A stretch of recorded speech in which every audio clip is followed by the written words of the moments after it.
हम देखेंगे एक इंपॉर्टेंट क्वेश्चन जो कि हमारा ग्रेविटेशनल चैप्टर से है।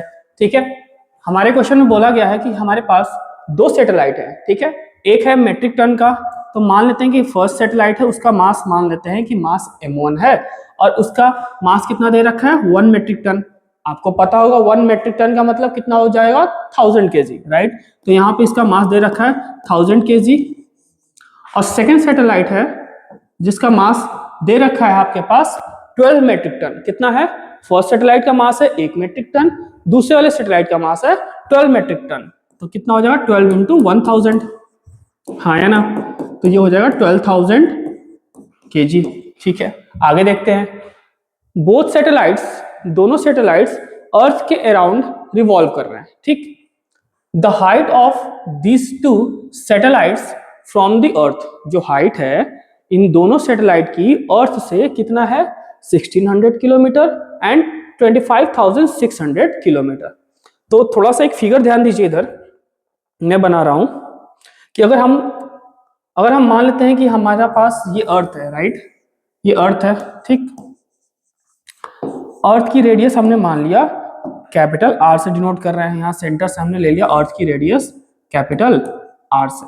ठीक, हमें पता है जो भी सैटेलाइट्स होंगी अर्थ के चारों तरफ सराउंड कर रही होंगी एक पर्टिकुलर ऑर्बिट पे, और हर एक ऑर्बिट का कुछ ना कुछ दूरी होगा सेंटर से, अर्थ के सेंटर से। तो हम मान लेते हैं कि there is a planet, sorry there is a orbit, and in this orbit a planet is revolving around the earth. ठीक है, तो यहां हम मान लेते हैं कि हमारे पास एक सैटेलाइट है और ये सैटेलाइट किसी सर्टेन हाइट h पर है। ठीक है, फर्स्ट सैटेलाइट। बाद में क्या क्वेश्चन में बोला गया है, देखिए दो सैटेलाइट है, राइट, एक 1600 किलोमीटर पे है और दूसरा 25,600 किलोमीटर की ऊंचाई पे है अर्थ से। तो आ जाते हैं, तो यहाँ पे फर्स्ट केस में, फर्स्ट सिनेरियो में हमारा जो ये हाइट मान लेते हैं कि ये आपका कितना हाइट दे रखा है, तो 1600 किलोमीटर। कितना है 1600 किलोमीटर। आगे देखते हैं, फिर एक और सैटेलाइट है जो रिवॉल्व कर रहा है हमारे अर्थ के अराउंड, और इसका कुछ पाथ का रेडियस मान लेते हैं समथिंग, इसका पाथ का रेडियस है 25,600। Let us make a one more orbit.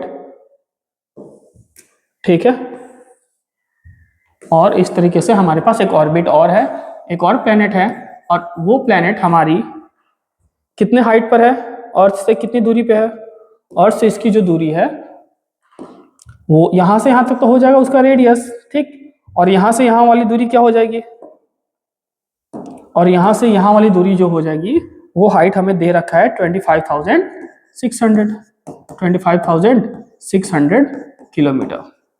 यही बोला गया है ना क्वेश्चन में कि देयर इज अ, हमारा अर्थ है, अर्थ के सराउंडिंग में दो सैटेलाइट घूम रहे हैं, एक की हाइट है 1600 किलोमीटर और दूसरी की हाइट है 25,600 किलोमीटर। ठीक है, हमसे पूछा क्या गया है what is the ratio, ratio पूछा गया है टाइम पीरियड का, पूछा गया है कि what is the ratio of the time period. तो हमें टाइम पीरियड की रेशियो पूछी गई है, और साथ में पूछा गया है कि what is the ratio of acceleration due to gravity. Acceleration due to gravity को किस लेटर से डिनोट करते हैं बच्चों? एक्सेलरेशन ड्यू टू ग्रेविटी को हम डिनोट करते हैं लेटर स्मॉल जी से। ठीक है, और टाइम पीरियड को हम डिनोट करते हैं विथ लेटर कैपिटल टी। आपने केप्लर्स लॉ पढ़ा होगा, राइट, केप्लर्स का थर्ड लॉ। केप्लर्स के थर्ड लॉ में क्या बोला था उन्होंने कि जब भी कोई सैटेलाइट अर्थ के सराउंडिंग में रिवॉल्व कर रही है तो उसे एक कंप्लीट चक्कर लगाने में अर्थ के जो टाइम लगता है उस टाइम का स्क्वायर डायरेक्टली प्रोपोर्शनल होता है radius of the semi major axis, उसके क्यूब के। यही बोला गया था, राइट, केप्लर्स के थर्ड लॉ में। तो एक बार ये फॉर्मूला लगा लेंगे, और acceleration due to gravity, acceleration due to gravity का भी रेशियो निकालना है। तो देखो डायरेक्ट फॉर्मूला तो होता है बच्चों की स्मॉल जी जो होता है वो बराबर होता है capital G into capital M upon capital R का होल स्क्वायर। ये कैपिटल आर तब लगाएंगे जब हम ऑन द अर्थ के रेडियस पे हैं, ये अर्थ की रेडियस है। ठीक है, अर्थ की रेडियस पर होंगे यानी अर्थ के सरफेस पे होंगे तब कैपिटल आर लगाएंगे। और अगर मान लेते हैं हम किसी सैटेलाइट पर हैं, हम किसी ऊंचाई पर हैं, तब क्या फॉर्मूला में मॉडिफिकेशन हो जाएगा, फॉर्मूला में जो आपका मॉडिफिकेशन होगा वो हो जाएगा G is equal to capital G, ठीक है, कैपिटल M अपॉन यहाँ पे R की जगह पे हो जाएगा R प्लस H और उसका होल स्क्वायर, ये हो जाएगा। ठीक है, पहले तो देख ले ये फॉर्मूला कहाँ से आया, क्योंकि भाई हमें निकालना है एक्सेलरेशन ड्यू टू ग्रेविटी का रेशियो निकालना है, हमें पता है कि ये फॉर्मूला हमें लगाना है, हमें पता है कि ये फॉर्मूला लगेगा और एक ये फॉर्मूला लगेगा, ये फॉर्मूला लगेगा टाइम पीरियड का रेशियो निकालने के लिए और ये फॉर्मूला लगेगा एक्सेलरेशन ड्यू टू ग्रेविटी का रेशियो निकालने के लिए। तो हम पहले लगा लेते हैं फॉर्मूले को और फिर हम एक बार देख भी लेंगे कि कैसे ये फॉर्मूला आया है। चलिए, तो पहले टाइम पीरियड का निकालना है, दोनों की रेडियस पता है, तो आ जाते हैं। तो हमारे पास फर्स्ट केस में हाइट कितना दे रखा था 1600 किलोमीटर, राइट, और सेकंड सिनेरियो में हमारे पास हाइट कितना दे रखा था, सेकंड वाले केस में हमारे पास हाइट दे रखा था 25,600, कितना था 25,600 किलोमीटर। आपको पता है कि T square is directly proportional to R cube होता है, हाँ या ना, ठीक। तो एक बात बताओ, जब उस सैटेलाइट की बात मान लेते हैं, फर्स्ट सैटेलाइट के लिए टाइम पीरियड हमने मान लिया T1, तो T1 का square will be directly proportional to radius की जगह पे क्या हो जाएगा R प्लस H का होल क्यूब, हाँ या ना, ठीक। सिमिलरली सेकेंड सैटेलाइट के लिए हो जाएगा T2 का square is directly proportional to R plus H का होल क्यूब। यहाँ पर H2 रखेंगे और यहाँ पर H1 रखेंगे, रख लिया जाए वैल्यूज को पुट करते हैं, दोनों इक्वेशंस को रेशियो ले लेते हैं, ये है इक्वेशन फर्स्ट और ये है इक्वेशन सेकंड, दोनों को हम रेशियो ले लेते हैं, ठीक है। तो क्या हो जाएगा हमारे पास T1 बाई T2 का whole square will be equal to, इसको रखेंगे R प्लस H1 का whole cube divided by R plus H2 का होल क्यूब, रख लिया जाए वैल्यूज को। चलिए ठीक है, वैल्यूज को पुट करते हैं। R यहाँ पे क्या था, आपने देखा होगा R हमने बोला है रेडियस ऑफ अर्थ को, कैपिटल R, ठीक है। तो कैपिटल R की वैल्यू कितनी है हमारे पास, कैपिटल R की वैल्यू ऑलरेडी क्वेश्चन में दे रखी है और ये वैल्यू है 6400 किलोमीटर, ठीक है। ये वैल्यू आपके पास ऑलरेडी नोन है और H1 और H2 की वैल्यू आपको नोन है, रख लेते हैं। तो R की वैल्यू है 6400 प्लस H1 कितना दे रखा है हमारे पास, H1 1600 डिवाइडेड बाई R की वैल्यू फिर से कितना है 6400, ठीक है।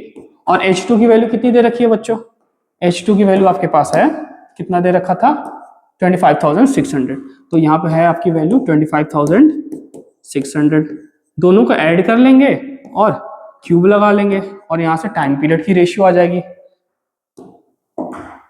चलिए ऐड करिए, तो कितना हो जाएगा ये 00, ठीक, 6 और 4 10 0 कैरी 1 6 1 7 एंड 1 8, ठीक है।